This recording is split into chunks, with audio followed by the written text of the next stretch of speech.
तर मित्रांनो, जर तुम्हाला असे वाटत असेल की भारतामधील प्रत्येक राज्याला आपले स्वतःचे नाव निवडण्याची संधी असते, तर तुम्ही चुकीचे आहात. त्यामध्ये अनेक प्रकार असतात. तर मित्रांनो, आज आपण भौगोलिक आणि निसर्गावर आधारित नावे पाहणार आहोत.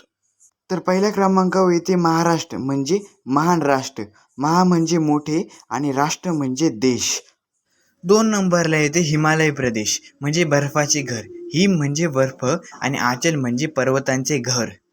तिसऱ्या क्रमांकावर येते पंजाब. पंजाब म्हणजे 5 नद्यांची भूमी. हा एक पर्शियन शब्द आहे. पंज म्हणजे 5 आणि आब म्हणजे पाणी. यावरून हे नाव पडले आहे. तर मित्रांनो, चौथ्या क्रमांकावर येते ढगांचे घर म्हणजे मेघालय. मेघ म्हणजे ढग आणि आलय म्हणजे घर. हे एक प्रकारचे स्वर्गनिर्मित वातावरण आहे. हे तुम्हाला माहीत होते का? कमेंटमध्ये एकदा नक्की सांगा. व्हिडिओ आवडल्यास लाईक, शेअर, सबस्क्राईब करायला विसरू नका. धन्यवाद.